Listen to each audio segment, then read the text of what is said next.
오늘 아침 우리가 사무엘상 18장을 통해서 다윗이 이제 드디어 골리앗을 죽인 다음에 사울에게 인정을 받고, 그래서 물론 그 이전까지는 다윗이 집에서 왔다 갔다 하면서 사울이 뭐 악령이 들고 그러면 와서 수금을 타주고 이제 그런 일만 몇 번 했었지만, 이제는 본격적으로 사울의 신하가 되어서 인정을 받고 신하가 되어서 뭔가 이제 새롭게 등장하는 그런 모습입니다. 여기 보면 이제 사울의 아들 요나단, 그리고 사울의 딸 미갈, 그러니까 사울의 자녀들이 이 다윗을 얼마나 좋아하고 사랑했는가 하는 이 부분, 그리고 주변의 모든 이제 백성들, 사람들이 또 다윗을 인정하고 칭찬하고 그를 또 인정해 주었다는 것. 그런데 이제 그런 과정 속에서 사울이 다윗을 미워하기 시작한다는 거예요. 결국은 우리가 이제 이 다윗과 사울과의 관계가 이제 갈등의 관계로 이제 시작이 되는데, 참 그 가운데서도 일단은 다윗의 삶을 이제 바라본 사람들, 사울의 그 아들 딸들, 특별히 요나단은 다윗을 자기 생명같이 사랑한다 그랬어요. 자기 생명같이 사랑한다 그러면서 자기가 입었던 겉옷을 벗어서 다윗에게 주었다. 이 겉옷이라고 하는 것은 바로 왕자의 옷입니다. 왕자의 신분을 나타내는 옷. 그러니까 겉옷과, 그리고 겉옷뿐만이 아니라 군복과 칼과 활과 띠도 그리하였더라.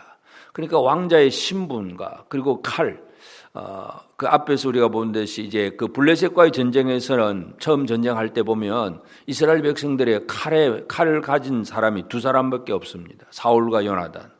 칼 두 자루밖에 없는 시대입니다. 그러니까 철기로 뭔가 이 철을 만들어야 되는데, 이스라엘은 이 대장간 철기를 만들 수 있는 사람이 없어서 그저 칼을 베르려면 블레셋 사람들에게 가서 만들어 오던 시대이기 때문에 칼이 그렇게 없습니다. 물론 이제 그 이후에 얼마나 더 있었는지는 모르지만, 하여튼 그만큼 칼은 희귀한 그러한 소수의 어떤 사람들만이 가지고 있는 것이었고, 그런데 요나단은 자기의 군복, 또 자기 왕복, 그 왕자의 겉옷, 그리고 칼, 활, 뭐 이런 것, 자기 신분을 나타내는 걸 몽땅 다 줍니다. 이제 이것은 결국은 그 아주 상징적인 의미로서 참 이 다윗이 결국은 사울을 이어서 왕이 될 것이다 하는 그러한 상징적인 의미가 됩니다. 하여튼 요나단은 아주 좋은 의미에서 이 다윗을 그렇게 인정하고 자기의 모든 것을 주었다, 생명처럼 사랑했다, 그렇게 얘기하고, 그리고 이제 다윗이 골리앗을 이기고 돌아올 때에 이제 이스라엘 여인들이 이제 게선 장군을 환영을 합니다. 환영을 할 때 그들이 불렀던 노래가 사울이 죽인 자는 천천히고 다윗은 만만이로다. 결국 이 노래가 이제 사울의 심기를 건드리게 됩니다. 하여튼 어떻게든지 간에 다윗은 그만큼 누구에게인가 모든 사람에게 인정을 받고 있다는 것. 그래서 이건 사울도 부인할 수는 없는 겁니다. 다윗이 골리앗을 죽이고 그래서 돌아와서 또 승리하는 생활들. 그래서 이제 이 사울이 그 다윗을 전에는 이제 집에 왔다 갔다 하면서 뭐 아프면 데리고 와서 수금을 타게 하고 그랬지만, 이제는 완전히 이 사울 곁에서 늘 이제 함께 있는 그런 신하가 되게 하고 그랬는데, 이 다윗은 만만이고 하는 이 말을 듣고 사울이 기분이 나쁘죠. 그래서 이제 이때부터 사울은 다윗을 죽이려고 하는 그런 마음, 이 마음을 품습니다. 악한 영이 또 임하고, 그래서 사울이 또 그렇게 악한 영이 임했을 때에 다윗이 그 앞에 수금을 타는 순간에 또 사울은 두 번이나 창을 던져서 다윗을 죽이려고 합니다. 물론 다윗이 또 그렇게 위기를 모면을 하는데, 하여튼 그러면서도 이제는 아예 이제 인정을 받고 있기 때문에 어떻게 해볼 도리는 없어서 그냥 자기 곁에 눈에 보기 싫다고 멀리 밖으로 나가서 돌도록 천부장으로 삼아가지고 저 지방 쪽으로 돌아다니면서 이렇게 군대 장관으로 역할을 하게 하고, 그런데 또 다윗의 삶은 계속해서 모든 일을 지혜롭게 행하니라. 14절에도 보면 지혜롭게 행하고 백성 앞에 출입하며 지혜롭게 행하니라. 그래서 이 지혜롭게 행하는 이 다윗의 삶은 그저 자기 맡은 일에 최선을 다하고 열심을 가지고 자기의 맡은 일에 잘 이루는 그런 능력을 나타내고, 그러니까 백성들은 또 그런 다윗을 보고 너무 또 좋아합니다. 그러니까 백성들이 다윗을 좋아하면 좋아할수록 사울은 미움이 점점 더해지고 어떻게 하면 저 다윗을 없애버릴까? 내가 왕권을 유지를 해야 되는데 저 어린 다윗이 성장하고 있다는 것을 이제 큰 위협으로 느낍니다. 그래서 처음에는 그냥 이 블레셋과의 그 전쟁을 싸우도록 17절에서는 너는 나를 위하여 용기를 내어 여호와의 싸움을 싸우라. 전쟁 좀 해라. 여호와의 싸움을 싸우라. 뭔가 하나님의 명령 같은 그런 명령을 줍니다. 그것도 블레셋과의 전쟁에서 전쟁터에서 죽였으면 죽음을 당하도록 그렇게 지금 사울은 그렇게 생각을 하고 있습니다.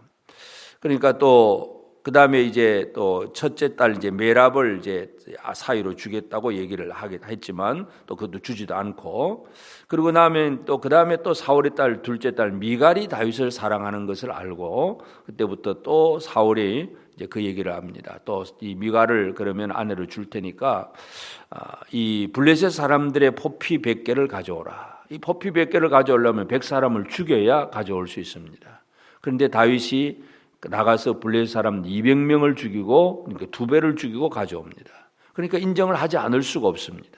그래서 결국은 이 다윗의 삶은 다른 사람들에게 많은 사람들에게 인정과 사랑을 받으면서도 이제 왕권을 가진 사울로부터는 두려움의 대상이기도 하고 시기와 질투의 대상이고 미움의 대상이 됩니다.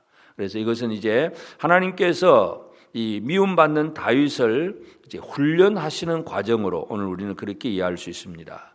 왕이 되기 위한 다윗을 준비시키시는 하나님이신데 그래서 다윗의 삶은 자신의 맡은 삶에 대해서는 최선을 다하는 것, 열정을 다해서 골리앗을 이겨야 되면 이기고 또 군대 장관이 되면 군대 장관으로서 역할도 하고 천부장은 천부장으로서 역할도 하고 블레셋과 싸움을 싸우라 그러면 싸우고 포피 100개 가져오라 그러면 200개 가져오고 뭔가 하여튼 다윗은 자기 맡은 일에서 최선을 다하는 그런 열정을 가지고 있다는 걸 알 수가 있습니다. 그러면 그럴수록 사울이 다윗을 더 미워하긴 하지만 그렇다고 다윗이 사울을 미워하는 것은 없습니다. 그냥 다윗은 자기 맡은 일에 최선을 다하고 있다는 것, 그 최선을 다하는 다윗의 삶이 바로 14절에 다윗이 그 모든 일을 지혜롭게 행하니라. 여호와께서 그와 함께 계시니라. 결국 다윗의 삶은 지혜롭게 행하는 것이고 하나님께서 그와 함께 하신다는 것을 기억할 필요가 있습니다. 마지막 30절에도 블레셋 사람들의 방백들이 싸우러 나오면 그들이 나올 때마다 다윗이 사울의 모든 신하보다 더 지혜롭게 행하며 그의 이름이 심히 귀하게 되니라.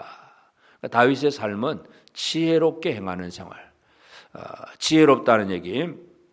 그래서 이 지혜롭다는 얘기는 뭐 잔머리가 많다는 그런 얘기가 아니라 참 그 시대와 상황을 바라보면서 자기가 맡은 역할을 제대로 잘 감당하는 것, 최선을 다하는 열정을 다해서 할 일을 잘 하는 것이다. 우리가 그렇게 이해할 수 있습니다.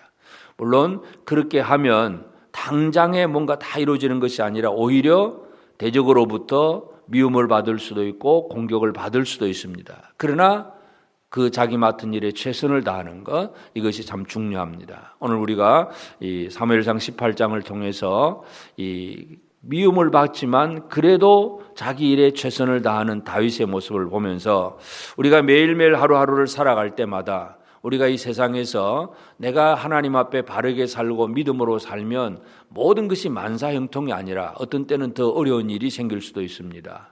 이 사울로부터 오는 그 고난처럼 많은 어려움이 생길 수도 있지만 그러나 어떠한 상황이라 할지라도 우리가 하나님 앞에서 하나님과 함께하는 생활들, 하나님 주신 지혜를 가지고 내 맡은 일에 최선을 다하고 열정을 다해가는 그런 삶을 살아가는 성실한 삶이 오늘 우리의 삶이 되어져야 되겠습니다. 그래서 하나님께서 만드시는 다윗의 삶이 어떤 것인가 우리가 이 18장을 통해서 기억하면서 많은 사람으로부터 인정도 받고 사랑도 받으면서도 또 더 큰 권력을 가진 사람으로부터는 오히려 미움을 받을 수도 있는 그 다윗의 위치, 이런 것들을 기억하면서 우리가 매일매일 우리가 이 세상 속에 여러 사람들 속에 섞여 살고 있는데 우리가 어떠한 사람들로부터 오는 반응이 어떠하든지 간에 내가 하나님 앞에 하나님의 자녀로서 하나님의 일꾼으로서 내가 뭘 해야 될 것인가에 대해서 열심을 가지고 최선을 다하고 성실하게 충성스럽게 나가는 지혜로운 삶을 살면서 늘 하나님의 도우심과 함께 하신 은혜를 누리는 복된 우리 모두가 꼭 되어지기를 바랍니다. 기도하십시다. 하나님 아버지, 귀하신 은혜와 사랑을 감사합니다.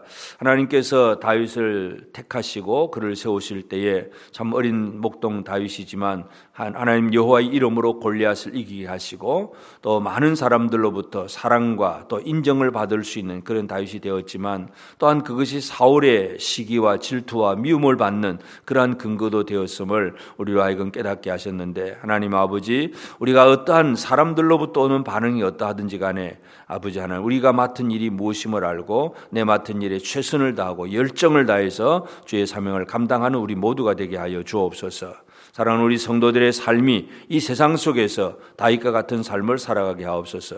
직장 속에서 자기 맡은 일에 최선을 다하는 직장인이 되게 하시고, 사업을 하는 성도들이 이 사업을 통해서 많은 사람을 유익하게 하는 그러한 또 지혜로운 사업가들이 될 수 있도록 도와주시고, 우리 자녀들 학교 생활에 있어서 이 세상의 지식을 공부하지만 하나님과 함께하는 자로서 공부하며 나아가는 우리 자녀들 학교 생활이 될 수 있도록 도와주옵소서. 하나님, 우리의 맡은 모든 사명들, 참으로 우리가 할 일들이 무엇임을 깨달아 알게 하시고 그 일들을 맡았을 때에 온 힘과 지혜와 또 열정을 가지고 성실하게 사명을 감당해 나갈 수 있도록 도와주옵소서. 우리 매일매일 하루하루의 삶이 나태하거나 게을러지지 않게 하시고 늘 하나님의 백성답게 살아갈 수 있도록 은혜 베풀어 주옵소서. 오늘도 이 하루 주의 은혜 가운데 살기를 원합니다. 주의 성령으로 충만케 하시고 말씀과 은혜가 충만한 우리 온 성도들의 삶이 될 수 있도록 복을 내려 주옵소서. 이 나라 이 백성들 위해 은혜를 베풀어 주시고 우리 온 또 교회가 이 세상에 이 나라 백성들을 살리는 그러한 진리의 말씀의 교회가 될 수 있도록 이 한국 교회를 돌아보시고 우리 재건교회 위에 하나님 아버지 풍성한 은혜를 더하여 주옵소서. 오늘도 이 아침 깨어서 기도하는 성도들을 기억하시고 우리 기도 속에 하나님 아버지 풍성한 은혜와 사랑 더하시고 응답하여 주시옵소서. 감사하고 예수님의 이름으로 기도드리옵나이다. 아멘. 하늘에 계신 우리 아버지, 아버지의 이름을 거룩하게 하시며 아버지의 나라가 오게 하시며 아버지의 뜻이 하늘에서와 같이 땅에서도 이루어지게 하소서. 오늘 우리에게 일용할 양식을 주시고 우리가 우리에게 잘못한 사람을 용서하여 준 것 같이 우리 죄를 용서하여 주시고 우리를 시험에 빠지지 않게 하시고 악에서 구하소서. 나라와 권능과 영광이 영원히 아버지의 것입니다. 아멘.